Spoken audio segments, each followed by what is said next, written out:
सहारा रेगिस्तान किसी mad max film की तरह है। झुलसा देने वाली गर्मी, अंतहीन टीले और कुल मिला के एक बंजर इलाका। एक ऐसी जगह जहां कोई नहीं रह सकता है। खैर, इसके बारे में आप जो कुछ भी जानते हैं उसे भूल जाइए, क्योंकि 5000 साल पहले सहारा घास के मैदानों, झीलों और नदियों का एक हरा भरा स्वर्ग था और एक ऐसी रहस्यमय सभ्यता का घर था जो बिना किसी निशान के गायब हो गई। हमारी कहानी 1930 के दशक में शुरू होती है, जब एक हंगेरियन खोजकर्ता को सहारा के बीचों बीच एक गुफा में अंदर उसे कुछ अजीब मिला। एक झील में तैरते लोगों की प्राचीन रॉक पेंटिंग, जो जिराफ, दरियाई घोड़े और मगरमच्छों से घिरी हुई थी। उस समय हर किसी ने इसे परलोक के किसी प्रतीकात्मक चित्रण के रूप में नजरअंदाज कर दिया, क्योंकि वास्तव में सहारा में झील की कल्पना कौन करेगा। खैर, अब करीब 70 साल आगे चलते हैं, जब पुरातत्वविदों के एक समूह ने एक ऐसी खोज की जिसने पूरी कहानी ही बदल दी। लीबिया में एक चट्टानी आश्रय में उन्होंने टोकरियों, मिट्टी के बर्तनों और अन्य रोजमर्रा की वस्तुओं के साथ 15 मम्मी निकाली। ये ज्यादातर लोगों को प्रागैतिहासिक कचरा लग सकता है, लेकिन पुरातत्वविदों के लिए ये सबूत के एक महत्वपूर्ण टुकड़े को उजागर करने जैसा था। वे लोग यहाँ से सिर्फ गुजर नहीं रहे थे, वे यहाँ रहते थे। देखिए, वे कोई मामूली मम्मी नहीं थी। वे अब तक मिले सबसे पुराने प्राकृतिक रूप से मम्मीकृत मनुष्यों में से थे, जो 7000 साल से भी ज्यादा पुराने थे। देख लो, मिस्र। उनमें से 2 का डीएनए अभी भी पढ़ने लायक था, जो एक दुर्लभ प्राकृतिक ममीकरण प्रक्रिया की वजह से सुरक्षित रहा। सहारा की जलवायु की हर चीज को सुखा देने की क्षमता को देखते हुए यह लगभग एक चमत्कार ही था। वैज्ञानिकों को कुछ समय तक यह समझने में संघर्ष करना पड़ा कि वह मम्मी कहां से आई, क्योंकि उन्हें जो माइटोकॉन्ड्रियल डीएनए मिला वो बिल्कुल भी मददगार नहीं था। लेकिन वैज्ञानिक प्रगति की बदौलत वे अंततः एक पूर्ण जीनोम विश्लेषण करने में सफल रहे, जिसने कुछ अजीब रहस्यों का खुलासा किया। वे लोग एक ऐसी मानव वंशावली से थे जो पूरी तरह से अज्ञात थी, और वे हजारों सालों तक बाकी मानवता से अलग थलग रहे। दशकों तक शोधकर्ताओं ने माना कि जहां वे रहते थे वो हरा भरा सहारा एक प्रागैतिहासिक राजमार्ग की तरह था, एक उपजाऊ गलियारा जिसका उपयोग मनुष्य और जानवर उप सहारा अफ्रीका और भूमध्य सागर के बीच प्रवास के लिए करते थे। लेकिन मम्मी ने उस सिद्धांत को वैसे ही ध्वस्त कर दिया जैसे रेत के महल पे बैठा कोई दरियाई घोड़ा। उनके डीएनए ने उप सहारा और यूरेशियाई प्रवासियों के साथ शून्य आनुवंशिक मिश्रण दिखाया, जिससे उनके जीन 7000 वर्षों तक शुद्ध रहे। उनके सबसे करीबी आनुवंशिक रिश्तेदार प्रसिद्ध रेगिस्तान के ठीक नीचे रहने वाले उनके पड़ोसी नहीं थे, बल्कि मोरक्को के कुछ प्राचीन शिकारी संग्रहकर्ता थे, और यहाँ तक कि कुछ लोग जो चेक गणराज्य में रहते थे, जब वो 50,000 साल पहले एक देश भी नहीं था। हम अभी पूरी तरह से स्पष्ट नहीं है, क्योंकि उन मम्मी में निएंडरथल डीएनए के कुछ बहुत ही छोटे निशान भी थे, जो आधुनिक यूरेशियाई लोगों में पाई जाने वाली मात्रा का केवल 10% था।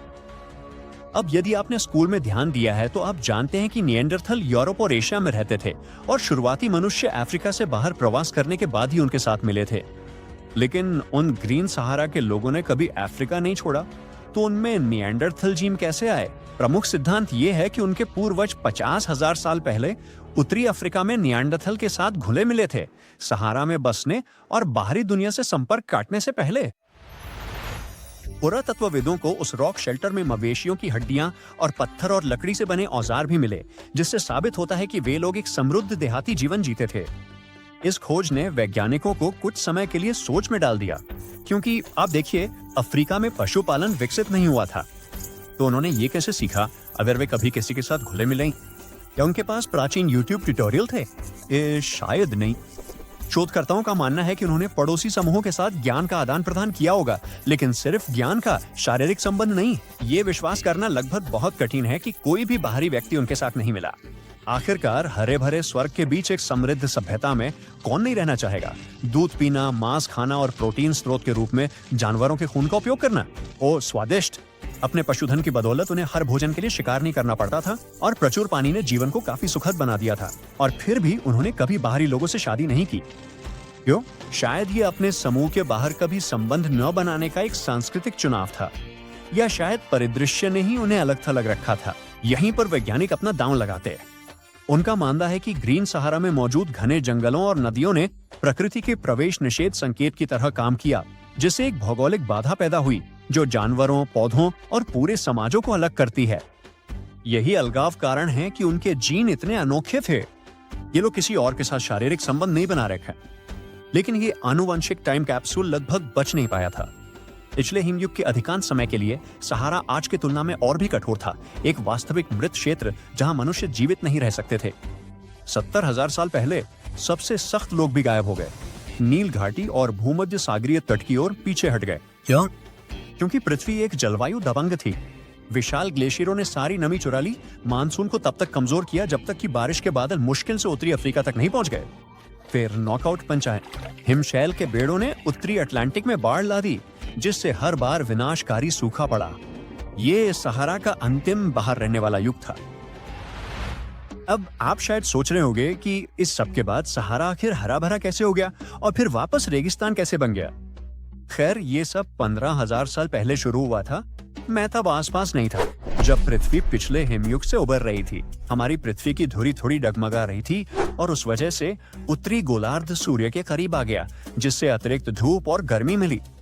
इस शाश्वत गर्मी ने उत्तरी अफ्रीका को एक विशाल नमी चुंबक में बदल दिया। अटलांटिक से पानी खींचकर सहारा पर बारिश कर दी। इस बेतहाशा बारिश का परिणाम एक हरा भरा सवाना था, जिसमें छोटे देशों के आकार की झीलें थीं। लेकिन अफ्रीका का ये नम दौर सिर्फ एक बार होने वाला चमत्कार नहीं था। सच तो ये है कि हरियाली और रेगिस्तान के बीच का ये सिलसिला सहारा में इसके जन्म के बाद से 230 से भी ज्यादा बार हो चुका है। ऐसे ही एक घटना के दौरान सहारा का विस्तार हुआ और वो आज की तुलना में और भी बड़ा हो गया था। तो जब हरा भरा सहारा सामने आया तो आप शर्त लगा सकते हैं कि ये पारिस्थितिकी तंत्र में एक बेहतरीन बदलाव लाया। ये सिर्फ घास की कोई हल्की परत नहीं थी, हम इसके पूरी तरह से कायाकल्प की बात कर रहे हैं। ये बदलाव इतना गहरा था कि इसने जानवरों की आबादी को भी नया रूप दे दिया। चीतों को अचानक शिकार के नए तरीकों से जूझना पड़ा, जबकि मल्टी मैमट चूहे जैसे कृंतक इन लहलहाते घास के मैदानों में खूब फले फूले। लेकिन अभी अपने प्रागैतिहासिक स्विम ट्रंक्स पैक मत कीजिए। इस स्वर्ग में खतरे भी कम नहीं थे। सहारा मगरमच्छों से भरी नदियों, मलेरिया फैलाने वाले मच्छरों और ऊंची घास में छिपी बड़ी बिल्लियों का एक पारिस्थितिक जाल था। इसे पार करना हंग्री हिप्पोस का असली खेल खेलने जैसा रहा होगा। शायद यही वजह है कि ज्यादातर समूह यहाँ स्थायी रूप से नहीं बसे। सहारा की जलवायु हर 20,000 साल में गीले और सूखे के बीच बदलती रही, जो रहने के लिए कोई स्थिर जगह नहीं थी। ज्यादातर प्राचीन लोगों के लिए हरे भरे सहारा को एक बुफे की तरह इस्तेमाल करना, संसाधन जुटाना और रेगिस्तान के लौटने से पहले निकल जाना ही समझदारी थी। फिर भी ये हरा भरा दौर 10,000 साल तक चला, जिससे हमारे रहस्यमय चरवाहों को फलने फूलने का काफी समय मिला। लेकिन लगभग 5,000 साल पहले पृथ्वी की धुरी फिर से बदल गई। बारिश का सिलसिला थम गया और सहारा जुलाई के किसी गड्ढे की तरह तेजी से सूख गया। जेई रेगिस्तान लौटा, हरे भरे सहारा के चरवाहों के पास अपने पशुओं को समेटने और वहां से जाने के अलावा कोई चारा नहीं बचा। कुछ शोधकर्ताओं का मानना है कि वे नील नदी की ओर चले गए, जिससे प्राचीन मिस्र की नींव पड़ी। तो मुझे लगता है कि उनकी विरासत आज भी जीवित है। इसके अलावा उनका शुद्ध वंश अब भले ही विलुप्त हो गया हो, लेकिन उन ममीज के कुछ अंश आज भी उत्तरी अफ्रीका में रहने वाले लोगों में पाए जा सकते हैं। लेकिन वे अंतर्मुखी ममीजी अकेली नहीं थीं, जो हरे भरे सहारा का इस्तेमाल एक अस्थायी ठिकाने के रूप में कर रही। दरअसल उनके पड़ोसी भी थे, जो नाइजर में एक झील के किनारे बसे गांव में रहते थे।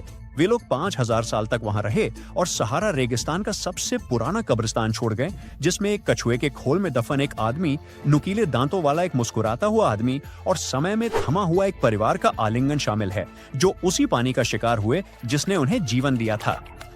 आखिरकार वे लोग भी गायब हो गए, ठीक वैसे ही जैसे हमारे उन एकांत प्रिय दोस्तों के साथ हुआ था। ये साबित करता है कि ये रेगिस्तान अपनी इस फितरत से सबको मात दे देता है, जो एक हाथ से स्वर्ग देता है और दूसरे से उसे छीन लेता है। गैरी जॉनसन के लिए ये सब एक सामान्य कार्य दिवस के रूप में शुरू हुआ, जो ऑक्सफोर्डशायर के खदान में अपना एक्सकेवेटर चला रहे थे। वो मिट्टी साफ कर रहे थे कि तभी अचानक उन्हें एक झटका महसूस हुआ। ये एक विशाल पदचिह्न निकला और आज का कोई भी जानवर संभवतः इसे नहीं छोड़ सकता था। फिर गैरी ने ठीक 10 फीट आगे एक और विशाल पदचिह्न देखा और फिर एक और। उन्हें जल्दी एहसास हुआ कि वे डायनासोर के पदचिह्न हो सकते हैं, और वो सही थे। वहां 16 करोड़ 60 लाख साल पहले के या जुरासिक काल के मध्य के कुल लगभग 200 विशाल पदचिह्न थे, जो चूना पत्थर के फर्श पर इधर उधर फैले हुए थे। वैज्ञानिकों ने जून 2024 में उस स्थान पर खुदाई शुरू की। उन्हें जो सबसे लंबे रास्ते मिले वे लगभग 500 फीट लंबे हैं। ये इस क्षेत्र में पहली बड़ी खोज नहीं थी। 1997 में उन्होंने पास की एक चूना पत्थर की खदान में खुदाई के दौरान डायनासोर के 40 पदचिह्न पाए थे। इस बार टीम ने नए निशानों की 20,000 तस्वीरें ली और उड़ने वाले ड्रोन का उपयोग करके 3D मॉडल बनाए। कुल मिलाकर उस स्थान पर 5 रास्ते थे। उनमें से 4 सोरोपॉड्स द्वारा बनाए गए थे, जो विशाल शाकाहारी डायनासोर थे जो चारों पैरों पर चलते थे। उनके पदचिन्ह विशाल हाथी के पैरों के निशान जैसे दिखते हैं, बस कहीं ज्यादा बड़े, क्योंकि ये डायनासोर 60 फीट तक लंबे हो सकते थे, जो लंदन की बस से लगभग 2 गुना लंबे हैं। 5वां निशान मेगालोसॉरस से आया हो सकता है, जो एक मांसाहारी था। इसका पदचिन्ह वैसा ही दिखता है जैसा आप किसी कार्टून में देखते हैं। इसे ट्राइडैक्टिल कहा जाता है, जिसका अर्थ है कि इसके 3 बड़े स्पष्ट पंजे हैं। अरे बिल्कुल मेरी तरह, मजाक कर रहा हूं। पिछले डायनासोरों के विपरीत ये अपने 2 पैरों पर चल सकते थे और दौड़ भी सकते थे।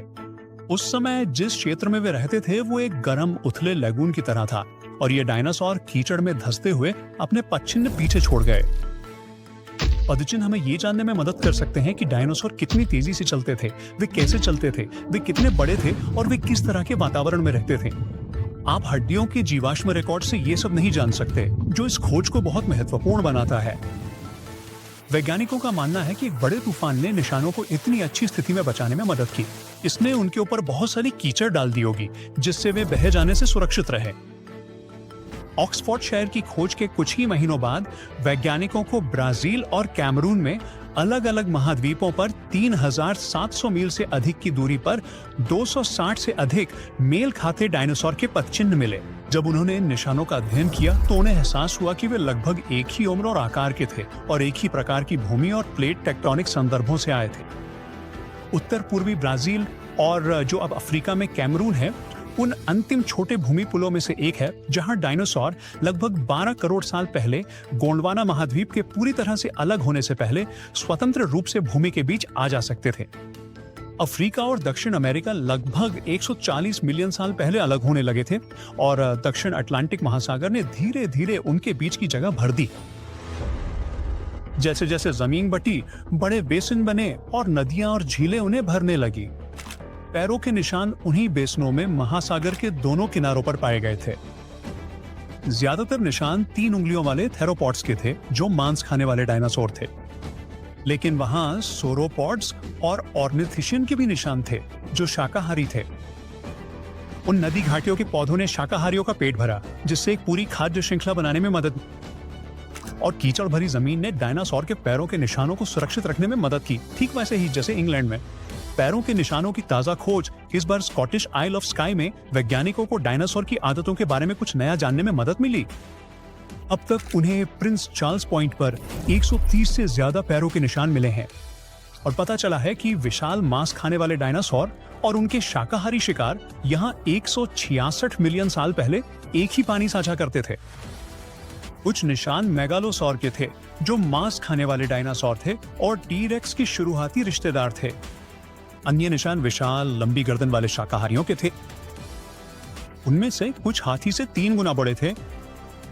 वैज्ञानिकों ने पैरों के निशानों को करीब से देखा ताकि ये पता लगाया जा सके कि डायनासोर कैसे चलते और घूमते थे।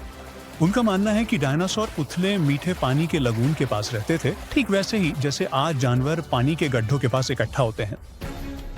आइल ऑफ स्काई से एक और महत्वपूर्ण खोज 2 बेहद दुर्लभ जीवाश्म हैं, जो वैज्ञानिकों को स्तनधारियों के पूरे विकास को फिर से लिखने में मदद कर रहे हैं।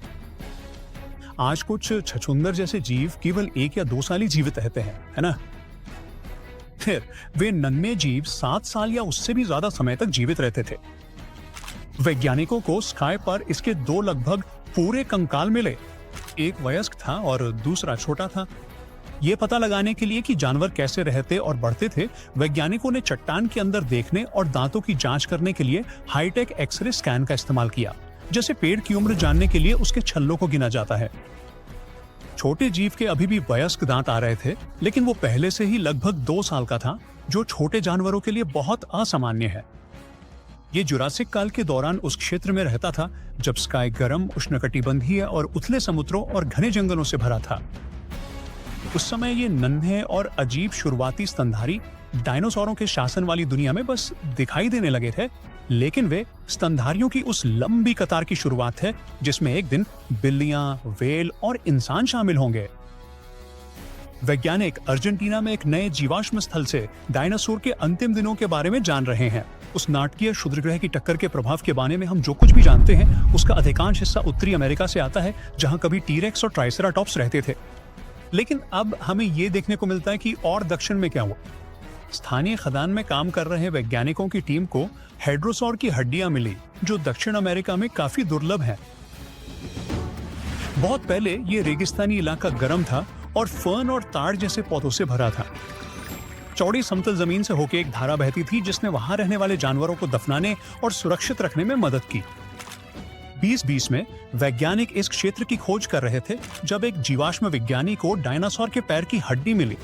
वे भारी बारिश में भी खोजते रहे और उन्हें जीवाश्मों का एक पूरा समूह मिला, न केवल एक डायनासोर का बल्कि विभिन्न उम्र के कई डायनासोरों का, शायद एक पूरा झुंड।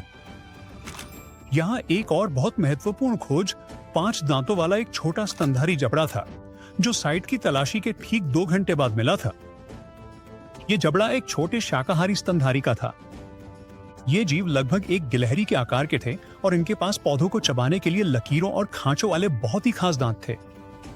ये पहली बार था जब उस पूरे क्षेत्र में किसी स्तनधारी का जबड़ा मिला था और इसने वैज्ञानिकों को एहसास कराया कि ये साइट उन्हें डायनासोर की कहानियों से कहीं अधिक बता सकती है। टीम को एक अन्य डायनासोर का दांत और एक छोटे शिकारी का पंजा भी मिला।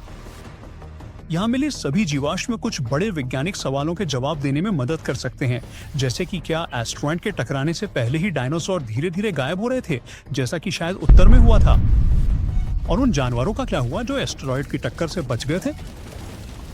कई साल पहले वैज्ञानिकों को एक और जीवाश्म मिला, इस बार एम्बर में बंद, जो उस समय का था जब डायनासोर पृथ्वी पर घूमते थे। दुनिया बहुत अलग दिखती थी, लेकिन इसमें आज के साथ कुछ आश्चर्यजनक समानताएं भी थीं। उस समय रात का आकाश भी चमकते जुगनुओं से जगमगाता था और डायनासोर शायद उन्हें वैसे ही देखते थे जैसे हम देखते हैं। एम्बर 99 मिलियन वर्ष पुराना है और ये विशेष जुगनू मेसोजोइक युग से पाया गया अब तक का केवल दूसरा जुगनू है। इस तरह के जीवाश्मों को खोजना वास्तव में कठिन है, क्योंकि जुगनुओं का शरीर कोमल होता है जो जीवाश्मों में अच्छी तरह से नहीं बदल पाता। इससे वैज्ञानिकों के लिए ये पता लगाना मुश्किल हो जाता है कि वास्तव में ये भृंग कैसे और कब चमकने लगे। लेकिन अब नए मिले जुगनू की बदौलत उनका मानना है कि चमकना कम से कम 100 मिलियन वर्ष पहले शुरू हुआ था। जीवाश्म जुगनुओं और उनके पूर्वजों के विकास के अंतराल को भरने में मदद करता है। यह दिखाता है कि महत्वपूर्ण हिस्से, जैसे कि उनके चमकते पेट, क्रिटेशियस काल के मध्य से वैसे ही बने हुए हैं। क्या आप कभी किसी मशहूर स्मारक को देखने गए हैं और सोचा है ठीक है ये तो उबाऊ है? जब आप एफिल टावर पे खड़े होकर नजारे को देख उबासी ले रहे थे, तब पेरिस का एक और स्मारक एक बड़ा रहस्य खोल रहा था। प्लेस डी ला कॉनकॉर्ड में सबके सामने खड़ा है 3300 साल पुराना मिस्र का एक ओबेलिस्क, जो खुद फिरौन रामसेस द्वितीय के दिलचस्प राज छिपाए हुए है। जी हाँ, बिल्कुल सी पत्थर पे उकेरे गए प्राचीन गुप्त संदेश इतने समय से ठीक हमारी आंखों के सामने थे। नहीं, ये कोई अगली नेशनल ट्रेजर फिल्म नहीं है, ये असल जिंदगी है और इस कोड को सुलझाने के लिए एक असली इंडियाना जोन्स की जरूरत पड़ी। तो चलिए शुरुआत करते हैं। आपने शायद पत्थर का ये टुकड़ा पहले देखा होगा, है? 75 फीट ऊंचा ग्रेनाइट का ये विशाल स्तंभ मूल रूप से लक्सर मिस्र का है और ये 1836 से पेरिस के बीचों बीच शान से खड़ा है। ये चित्रलिपि से ढका है और सालों तक सबको लगा कि हमने इसका कोड पहले ही सुलझा लिया है। रहस्य सुलझ गया, यहाँ अब देखने को कुछ नहीं बचा। अब आते हैं जीन गिलाम ओलेट पलेटियर, फ्रांसीसी मिस्र विज्ञानी, कूट लेखन विशेषज्ञ और स्मारकों को समझने वाले माहिर। देखा जाए तो अगर इंडियाना जोन्स अपने हंटर के बदले चश्मा और दूरबीन ले ले तो वो बिल्कुल इस आदमी जैसा होगा।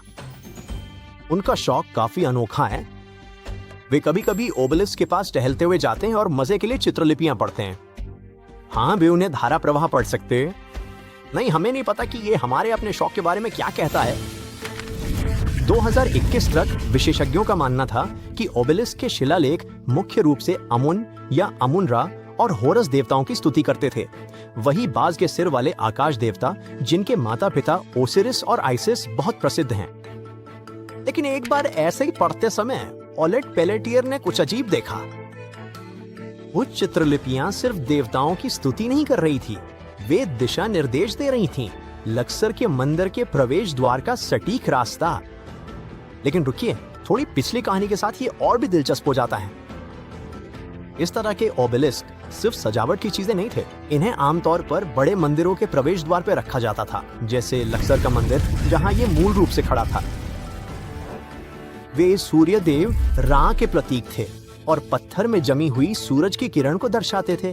देखा जाए तो वे फिरौन के दिव्य संबंध और शक्ति को दिखाने वाले विशाल पवित्र चिन्ह थे। रामसेस द्वितीय ने देवताओं के सम्मान में और जाहिर है अपनी बढ़ाई करने के लिए लक्सर के प्रवेश द्वार पर ऐसे 2 स्तंभ लगवाए थे। इसे 1830 के दशक में मिस्र के शासक मोहम्मद अली द्वारा उपहार के रूप में फ्रांस भेजा गया था।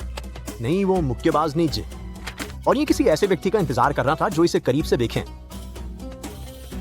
ओबेलिस्क को पेरिस ले जाना कोई छोटी बात नहीं थी। इसका वजन 220 टन से अधिक था और इसे इसके लिए खास तौर पर बने लक्सर नामक जहाज पर ले जाना पड़ा। इतना अनोखा है। पूरे परिवहन का खर्च आज के 19 मिलियन डॉलर के बराबर था।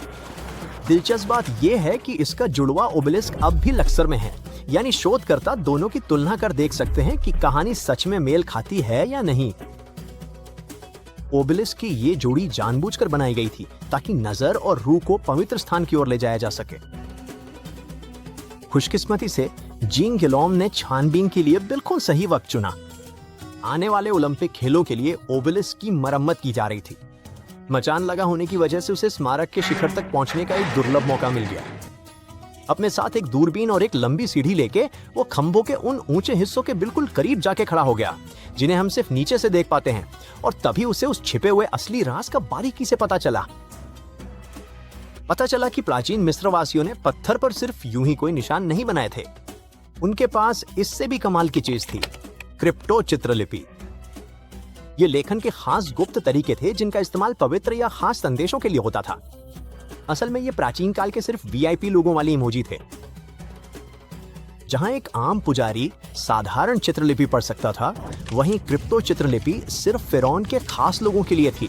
आज दुनिया में सिर्फ 6 लोग इसे अच्छे से पढ़ सकते हैं, और आपको जानकर हैरानी होगी कि हमारा फ्रांसीसी दोस्त उनमें से एक है। बिल्कुल वही तो हैं। अब यहां से कहानी और भी दिलचस्प हो जाती है। आमतौर पे ओबेलिस्क जैसे स्मारकों पर लिखी चित्रलिपि ऊपर से नीचे और दाएं से बाएं पढ़ी जाती है।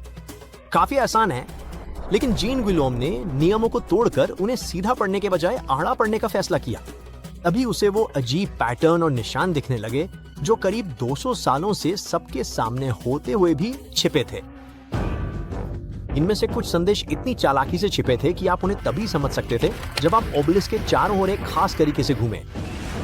वो इसे 3D क्रिप्टोग्राफी कहते हैं। सही कहा, ओबेलिस्क खुद एक विशाल प्राचीन रूबिक क्यूब की तरह है। आप इसे किस नजरिए से देखते हैं, उस आधार पर संदेश पूरी तरह बदल सकता है। जी हाँ, प्राचीन मिस्र ने पोकेमॉन कार्ड्स के आने से बहुत पहले ही लेंटिकुलर इफेक्ट जैसा कुछ इजाद कर लिया था। अच्छा, तो अब सवाल ये है कि आखिर वो संदेश कहता क्या है? अच्छा, वो आपने पूछ लिया। ये सिर्फ अतीत की कोई मामूली बातें नहीं है, ये तो राजनीतिक खजाना है। एक शिलालेख में रामसेस द्वितीय की तारीफ एक ऐसे दिव्य पुरुष के रूप में की गई है जिसे कोई गद्दी से नहीं हटा सकता था। एक और कहता है कि राजा ने भगवान अमुन को भेंट चढ़ाई, जो सिर्फ उनकी उदारता नहीं थी, ये एक बहुत बड़ी राजनीतिक चाल थी। उस दौर में धर्म और सत्ता एक दूसरे से जुड़े थे, इसलिए अपने दिव्य संबंधों का दिखावा करना एक पीआर कैंपेन जैसा था। बस फर्क ये था कि ट्वीट्स के बजाय वे 200 टन के पत्थर के स्मारकों का इस्तेमाल करते थे। वैसे रामसेस द्वितीय कोई मामूली शासक नहीं था। उसने 60 से अधिक वर्षों तक शासन किया और मूल रूप से फिरौन के करियर में बियॉन्से जैसा मुकाम हासिल किया। उसने युद्ध जीते, या कम से कम ऐसा कहा, पूरे मिस्र में शहर, मंदिर और अपनी मूर्तियां बनवाई और खुद को एक जीवित देवता घोषित किया। जब उसने इन ओबेलिस्क का आदेश दिया तो वो केवल स्मारक नहीं बना रहा था, वो पुजारियों, रईसों और आने वाले गणमान्य व्यक्तियों के लिए प्राचीन प्रचार पत्र जारी कर रहा था। वास्तव में रामसेस द्वितीय आत्म प्रचार में इतना माहिर था कि उसे रीब्रांडिंग का असली राजा कहा जा सकता है।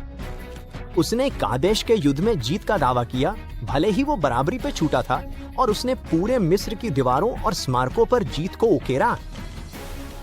लक्सर ओबेलिस्क उसकी ईश्वरीय शक्तियों को पुख्ता करने का एक और तरीका था।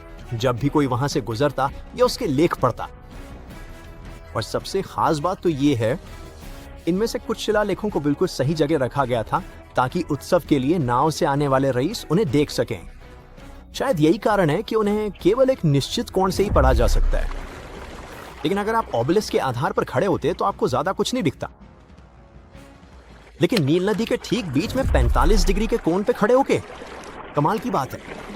कल्पना कीजिए कि आप एक धार्मिक उत्सव में पहुंचते हैं और पत्थर पर लिखे विशाल लेख देखते हैं जो कह रहे हैं, अरे रामसेस को देवताओं ने चुना है, इसे भूलना मत। सुक्षण, बिल्कुल नहीं। असरदाम, बिल्कुल। कुछ संदेशों के तो दोहरे अर्थ भी निकलते हैं। एक पंक्ति रामसेस द्वितीय की पूरी शाही उपाधि बता सकती है, लेकिन इसे अलग तरह से पढ़ें और देखिए, ये कहती है कि उसे अमर जीवन मिला है। ये अगले स्तर की ब्रांडिंग है। आप लगभग उसे ये कहते हुए सुन सकते हैं, मुझे देखो 3000 साल बाद भी ट्रेंड कर रहा हूं। दशकों तक विद्वानों को लगा कि स्मारक ने अपने सारे रहस्य उजागर कर दिए हैं, लेकिन नई पहुंच, आधुनिक उपकरणों और कुछ नई नजरों की बदौलत अब हम जानते हैं कि अभी भी बहुत कुछ खोजना बाकी है। ओलेट पालेचे का पूरा शोध अभी आधिकारिक तौर पर प्रकाशित नहीं हुआ है, लेकिन उन्हें जो सुराग मिले हैं वे प्राचीन मिस्र के स्मारकों के बारे में हमारी जानकारी को पहले ही हिला रहे हैं। बेशक हर कोई अभी इस पे विश्वास नहीं कर रहा है। कुछ विद्वान संशय में हैं, खासकर इस विचार को लेकर कि नाव पर सवार रईस वास्तव में उन संदेशों को स्पष्ट रूप से देख सकते थे। लेकिन ईमानदारी से कहें तो प्राचीन विज्ञापन आसान नहीं था। भले ही आपका बिलबोर्ड 75 फीट ऊंचा हो, फिर भी आपको सही कोण और सही दर्शकों की जरूरत होती है। तो अगली बार जब आप पेरिस में अपनी महंगी कैफे ओले की चुस्की लेते हुए ओबेलिस्क को घूर रहे हो, तो याद रखें, आप केवल 19वीं सदी के एक शानदार पेपरवेट को नहीं देख रहे हैं। आप प्राचीन मिस्र के एक पीआर अभियान, एक 3D पहेली और खुद रामसेस द्वितीय के 3300 साल पुराने दबदबे के सामने खड़े हैं। और सच कहें तो अगर वो ओबेलिस्क इतने समय से संदेश छिपा रहा था, तो कौन कह सकता है कि उसने बोलना बंद कर दिया है। तो अपना मैग्नीफाइंग ग्लास उठाएं, अपने भीतर के मिस्र विज्ञानी को जगाएं और याद रखें, असली खजाना सोना या जवाहरात नहीं है, ये पत्थर पे उकेरी गई वो गाथा है।